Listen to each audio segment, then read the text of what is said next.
Alright, what is up YouTube?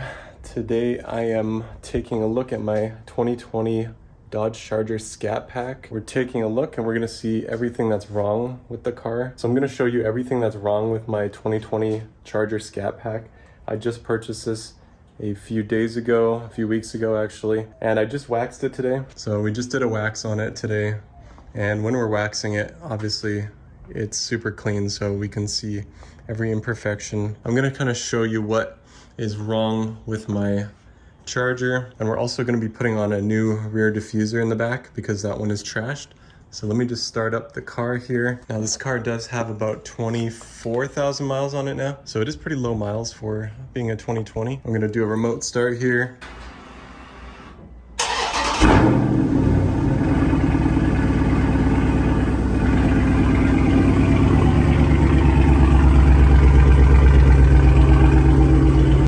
Pull it out into the sun here and take a quick look at the exterior. Let me pop the hood here. This is the biggest issue with the car. All right, here we go. You ready for this? Can't believe this. All right. Boom. Where is the supercharger? All right, let's start at the front here. I got a ton of rock chip on when the rocks come up and hit the car in the front when you're going fast. It chips the paint and these get bigger and bigger. You can see the front gets a little bit beat up with rocks. It would be a good idea to wrap this initially when you buy them, but since I'm buying this used, I don't have that opportunity. There is also a big scrape on the side skirt here. I'm not sure who did that. I don't think I did that. I don't remember scraping. But you can see it scrapes pretty easily. The car's not very low. It's not as low as you think, so I'm not sure why someone scraped that. This rear wing here, a little rubber piece came off the end here, so it should look a little cleaner than this. But honestly, you don't really notice this too much. Now the previous owner did put some yellow stripes on here, so you can see there's adhesive that I need to get off still. So there's just random spots of adhesive on here, and then coming around to the back here.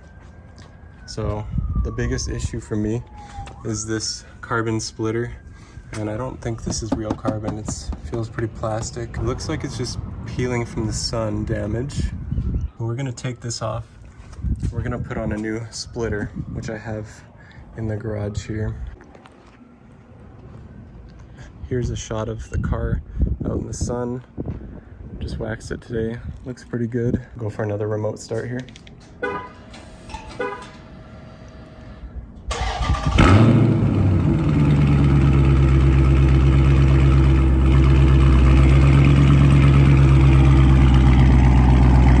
So I ordered this rear splitter off Amazon. I'll post a link in the description as well. So here's the new splitter. It's plastic. Looks like polyurethane. It has the same fins that the carbon fiber one does here. Pretty flexible. So that's nice, and it shouldn't peel and break like that one. So let's see. We have 2 holes on the end. So these are gonna be for the clips, and then there are 4 screw holes. So those are gonna be actually screws that we have to unscrew here. So we're gonna start by getting this bad splitter off, and we'll take a look at it. All right, so on the car itself, you can see on the very end, there is a clip here. So that can be removed by just using a flathead screwdriver. These are actual screws, 7mm socket. So there's 4 of them, like I showed on the other splitter. So we'll have to remove all 4, and then we'll remove the other clip here. Once those are out, I believe you can just pull. So we'll pull from the edge here. Hopefully nothing is damaged by me pulling this off, but well, I guess we'll find out here. All right, so I found something else about this car. The previous owner put underglow, so he put some LED strips on here. I wonder what color these are, and I wonder how they're operated. There's a little black box right there. I just didn't know people still did underglow. All right, we're gonna take these clips out first.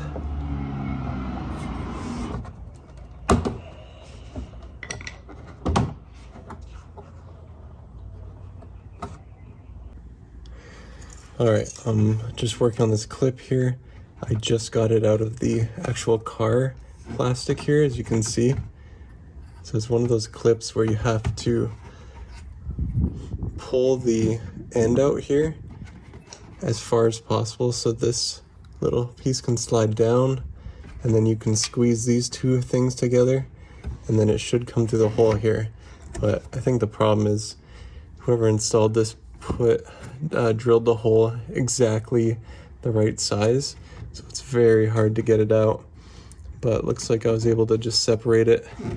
Hopefully I can recover this. And once the splitter is off here, I should be able to pull that out a lot easier. So like I was saying, I'm on the other side now, and you have to pretty much pull this little pin out as far as possible so that you can get the other end out. All right, finally got this other clip out. So it's still stuck in the splitter here, but it's disconnected from the car itself.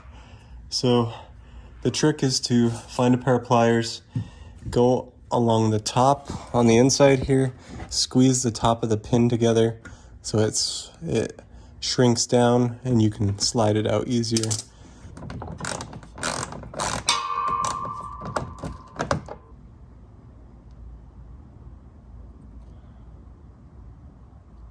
All right, so I was able to pull off the old splitter really easily.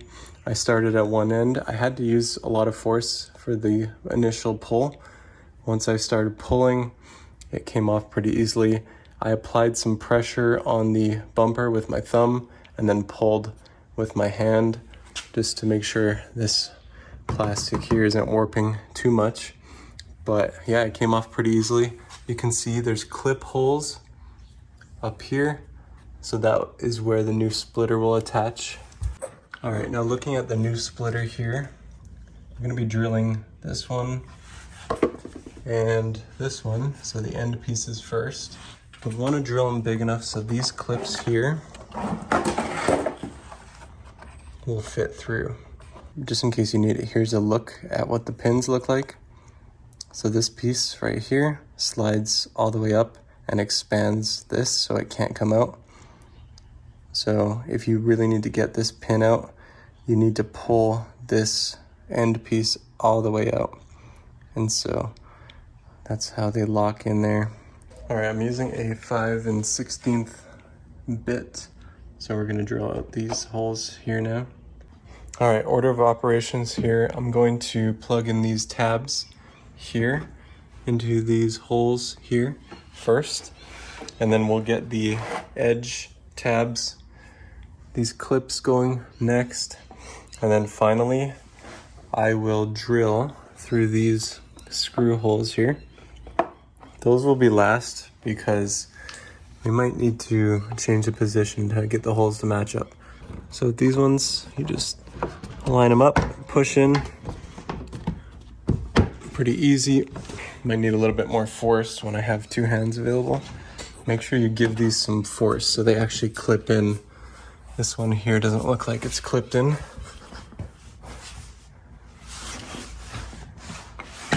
There we go. Should give you a loud clipping sound once it's actually in. Looks good so far. All right, so it looks pretty good so far. Here's a test fit.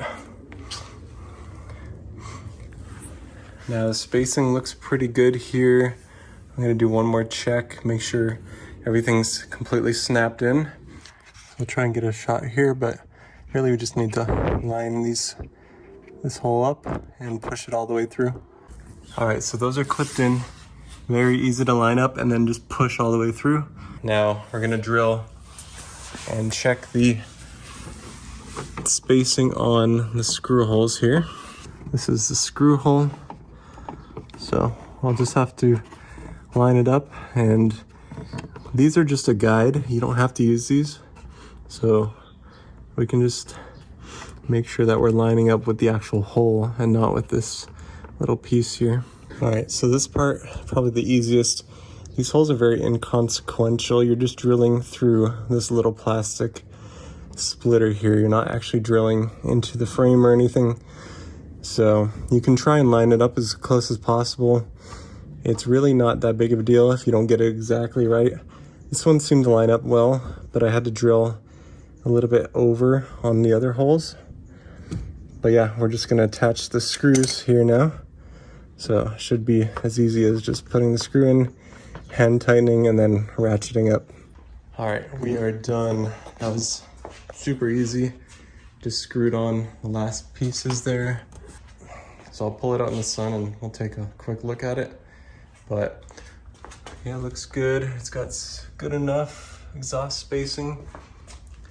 I mean, they're not even, but definitely looks a lot better than this faded, ugly, fake carbon fiber.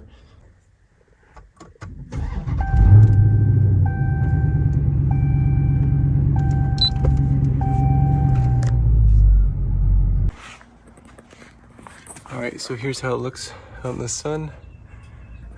Nice flat black. So it looks pretty much the same as before. You can't really tell a difference from a distance here, but when you get up close, it's just nice and black and in good condition still.